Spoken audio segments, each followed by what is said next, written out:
I guess I'm just not into biting.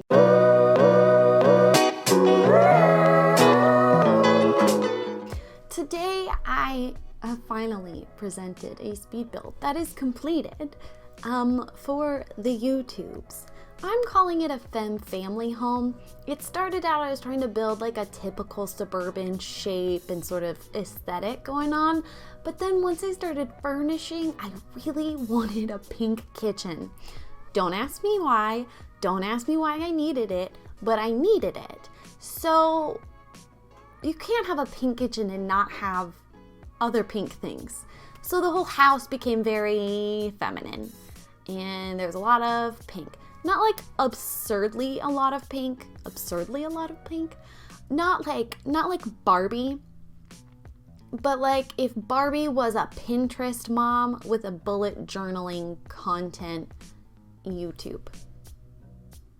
I know that seems very specific, but if you've met that community, you've envisioned it completely. Something I do want to note before I forget, oh my God, you'll notice in the photos at the end that sometimes the exterior is different colors.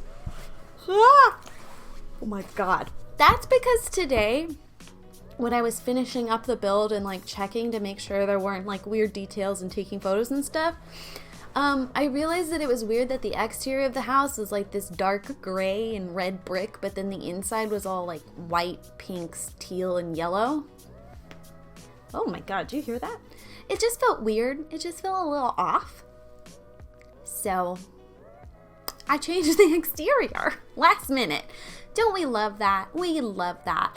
I wanted to have at least 2 bedrooms. I wanted to have one of those funky roofs where it's like angled. I do think it's gonna come to a point, but instead it comes to like not a point. Do you know what I'm talking about? The like left hand side of the build, that roof. I wanted that. I don't remember what it's called. I knew I wanted to have one of those entryways where it's like almost like a turret. And originally I wanted the roof to come all the way out and have like columns going up, but in The Sims, at least with this build, I'm so sorry. This build, the proportions are all wrong. So I'm yawning a lot because I was up until like 4:30 in the morning, and then I streamed at 10 a.m. today because I've been reading a lot lately. So in the past, okay, so there was this like summer where I almost died in like 2017. Come into stream and ask me about it sometime. But I had to quit my job, I had to quit school, and I was basically bedridden. So I was like, well, while I'm stuck here, allow me to catch up on the TV shows and books that I haven't had time to consume. And so, oh, my bangs are doing something weird. So I done diddly did. I set a goal for myself to see how many books I could read in the year. And I wanted to do like 200, which I know sounds absurd. I got 56. And then I did it again the next year. But this time I was just trying to beat 56 and I got 57, right? But then 2019 happened and I was working full time, and then 2020 happened. Y'all know. And then this past year, I graduated in June. I'm officially an archaeologist. Like, what? Also, I'm published. You may not know that. I talk about it on Twitch, but if you only know me here, you may not know that. And if you don't know me here, hi, my name's Rayleigh. I'm a published archaeologist. But after I graduated, I was like, well, I don't have a job. All I do is stream. I guess I'll read. And so far, I've read 64 books. I only read about like 10 before June, and then since then, I've read 54 books. Let me go through my book list. Hold on. Is this about to become a booktube stream? Quite possibly. What are we doing in the video? Oh, I'm working. Oh my God, I'm sorry I'm yawning so much, but it was a good book. Working on the floor plan. The floor plan was a little tricky with this because I knew I wanted a big living space, but I also wanted like a dining room. I wanted to fit a laundry room in here originally, but I don't think it ended up fitting. Now I can't remember. I might have gotten it to fit. I don't know. And then I also wanted like a decent sized kitchen, not like a massive one, not like Martha Stewart sized, but like a decent sized one, and that's not what happened. But it's fine because we end up with like a craft room and then 3 bedrooms upstairs. The bedrooms for the kids are awkwardly shaped, but I feel like they work fine. The 2 kids room, one's for a toddler, one's for like kid, preteen sized. They're both very pink and feminine, but like, gender's not real.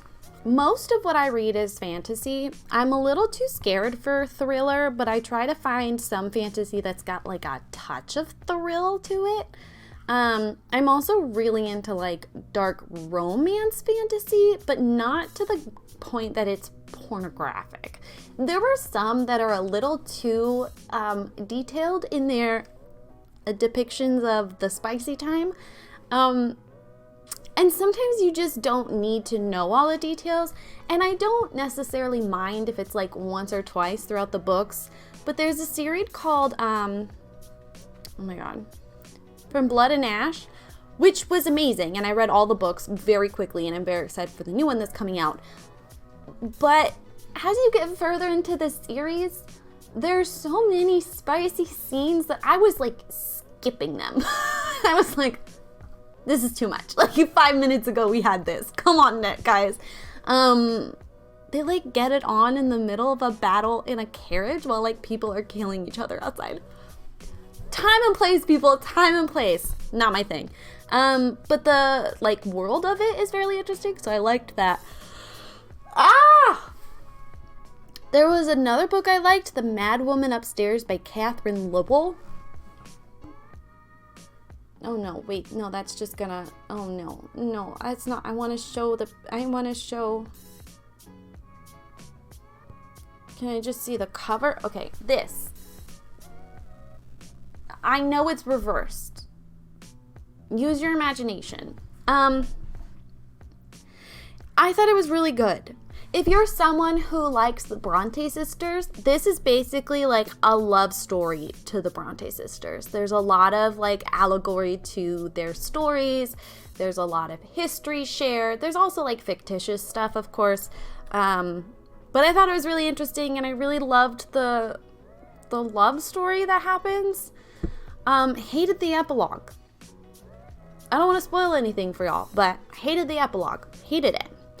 There's also a Touch of Darkness series. That one's controversial on Book Talk, which is the TikTok community of book readers, because some people say it reads like a really bad fan fiction, and I do feel like that's true, especially in the beginning, but once you get used to it, you don't notice it anymore, and it definitely gets stronger in the later books.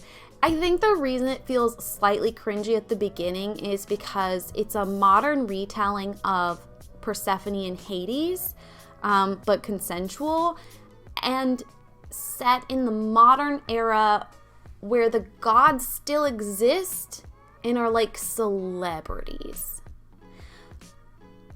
And so because it's modern, there's like iPhones and like modern lingo, and it just comes off. It just comes off. It's weird.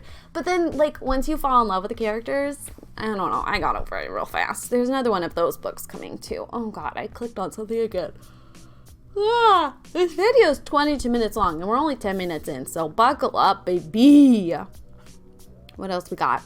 I tried reading, there's a book called One Dark Crown. The concept is interesting. Oh, wait, no. 3 Dark Crowns. 3 Dark Crowns is the first one by Kendra Blake. The concept is cool. It's this idea that there's this country world, this realm, where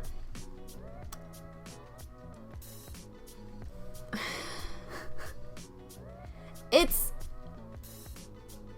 I don't know how to phrase it in like a smart way. Okay, so every birth of the royal is triplets. It's 3 girls every single time. And then they fight to the death, and whoever wins is the new queen. until she's pregnant, and then she gives birth to triplets, and then again they fight to the death. So they're not raised together, they're raised in separate parts of the country. They each have a different, like, capability, special power. And they fight each other. And the concept is interesting, kind of, but I just felt like, I don't know, the chemistry between the characters that they were with just didn't feel strong enough. I did read the second book. I haven't gone into the third book, though. I've been putting it off just because, like, I'm not super invested, but I am curious what happens. It looks like there's a third book and a fourth book, but, like, it's $13, so, like, I'm not invested enough to spend $13. November 9th by Colleen Hoover. It made me sob. And I feel like there are some people out there who are like, why would I want to read a book that makes me cry? Because, bitch, it feels good to be emotional sometimes, okay? It just does. Yeah, I liked it. I read it in one night. And most of the time I split my books into, like, 2 nights. So I feel like that says a lot. It will make you cry.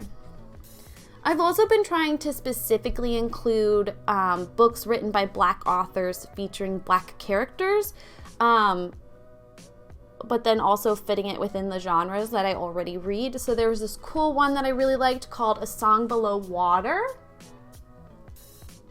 by Bethany C. Morrow, and it's about these 2 Black girls who are best friends. One is a siren, and it's in this universe where sirens are discriminated against. And it talks about like contemporary issues surrounding racism. It talks about discrimination. Sometimes it's blatantly about race. Sometimes it's about, oh, she's a siren. And then there's also like a twist at the end with her other friend. And it's cool. I liked it. I liked the twist. I don't want to ruin it, but I really liked it. The other one that I read, I actually finished the other night. It's called Excuse Me While I Ugly Cry. This is, again, a YA. Definitely felt kind of like a Meg Cabot, if you were a fan of her. I grew up in the mid-2000s, so big Meg Cabot fan. But it has that, like, energy of, like, this girl has a crush, but she doesn't want to tell him. But, oh no, there's drama. So basically her journal gets stolen and the person blackmails her, saying that if she doesn't complete her, like, wish list of things to complete before senior year, they will post her private lists to the internet. And, like, I know what you're thinking, be like, oh, what's so wrong about seeing what your groceries are? No, these are not grocery lists. They're like 10 reasons I want this cute guy to fuck me. 5 lies I've never admitted to anybody. They're a lot, but it was really cute. I really liked it. The beginning was a little bit hard to get into, but I also think that's because I've been reading a lot of adult-focused books, and the tone that authors use for YA, you just kind of have to, like, get your feet wet. You have to get used to it again. That one's by Joya Goffney. It's either Yoya Goffney or Joya Goffney or Joffney. Goffney or Joffney. If I'd been more prepared, I would have that down. The Atlas 6 is a big book that's going around TikTok. I read it because someone said it was pretentious and I wanted to prove them wrong because I'm pretentious, but, like, in a confident, quirky kind of way. I don't think it was pretentious. I think the author just used a lot of words that aren't in the, like, mainstream vernacular. But I really liked it because I like learning new words and I highlight them in the books every time I find one. I just feel like it didn't have a point. Like, there was no purpose to the story by the end of it. It just kind of, everything happened, but there's no, it just ends. Her Royal Highness by Rachel Hawkins. It's the cute little blue one. Very cute, queer. I do feel like the end was rushed, but it was fun to read, like, oh my god, I have a crush on a princess, from the girl's point of view, as opposed to, oh my god, I have a crush on a prince, you know the vibe. I did read A Court of Thorns and Roses. A Court of Thorns and Roses. I read the whole series. I really like it. I have phlegm stuck in my throat where I cut it out. But I don't have like passionate things to share, but I did like it. The Love Hypothesis was one of the best comedic romance comedies I just said comedy twice. It's one of the best ones I've read in a long time. It was really cute. The banter was really cute. None of it was cringy. It was all just like really sweet and like bashful, and yeah, I really liked it. I thought it was cute. It's sort of a weird premise that like, oh, she has to pretend she's dating someone, so she just turns and kisses the closest guy next to her, but you know what? It's a happily ever after, so, you know, it all works out. What else? Oh, this one was really cute too, actually. Okay, this one's called Spoiler Alert by Olivia Dade. Her romantic comedies feature fat women specifically as them being desired as they are, not being forced to lose weight. Incredible. We love to see it. Basically, she falls in love with this like really famous actor because they have an exchange on Twitter where she's like cosplaying as his love interest in the show. And like she writes so much fan fiction about this show, and she's like low-key embarrassed about it, but like he finds out and then they like date, and it's very cute, and there's a twist that you find out early on, but I'm still not gonna ruin it. Spicy. Oh, I also read A Discovery of Witches. This is like considered a classic in dark paranormal romance. If you like ACOTAR, if you like Blood and Ash and like all of those dark romance, paranormal, fantasy vibes, you need to read A Discovery of Witches. And then you need to watch both seasons of the TV show. They're releasing a third season, and then that's it. They're not doing any more. They did one season for each book. It's fantastic. It's one of the few like vampire stories that I didn't hate. I don't know. I have this thing about vampires. I feel like they're overdone. I don't like the idea of someone biting me. That's something that's a little weird about Blood and Ash. Sometimes in their spicy moments, some of the characters have fangs, and the fangs are used on places other than the neck. And every time it makes me feel very uncomfy because I guess I'm just not into biting. Okay, let's move on. Rise and Fall of the Dodo. It was my first Neil Stephenson book that I read. The first half was really engaging. It's a really big book. It's like 800 pages. The second half, you have to like trudge through a little bit. But I still think it was a really cool concept. The Psychology of Time Travel. Oops, I don't want to click it. By Kate Flynn.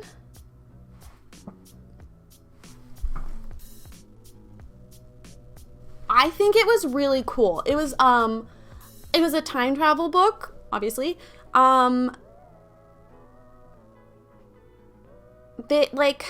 It shifts back and forth in time a lot, and sometimes it can be hard to keep track of, especially because it follows like 4 different female characters. But I think it was worth it in the end. And it's like low-key a murder mystery, but not the kind that made me bite my nails off. So we love it. Oh, do I need to talk about the build? I think my favorite parts of this build are the kitchen, the living room, and the landscaping. I wasn't feeling super inspired with the interiors, but it was fun to use bright colors and like play up the kid spaces and be a little bit more whimsical with furnishing.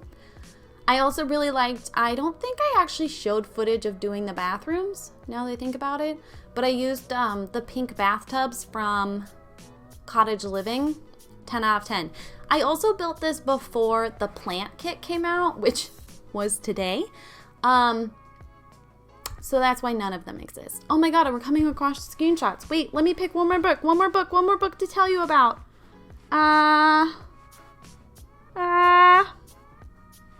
Maybe that's it. Maybe those are my only recommendations. Oh, The 2 Lives of Lydia Bird. It's another book that'll make you cry by Josie Silver. This girl loses her fiance like 2 months before her wedding, and she's given sleeping pills to like help her rest at night because she's super depressed. And then she ends up living in these like 2 worlds, and she has to pick if she wants to live in the real world or if she wants to like be asleep all the time to be with her fiance still. So sad, but hey, look, screenshots. Anyway, thank you so much for watching. Normally I just like tell stories, but apparently today it's book talk. Book talk with an AL. So if you like my stories, if you like my rambling, you should come to my streams. I stream 3 to 4 days a week on twitch.tv/SberryGames, and I also have Discord.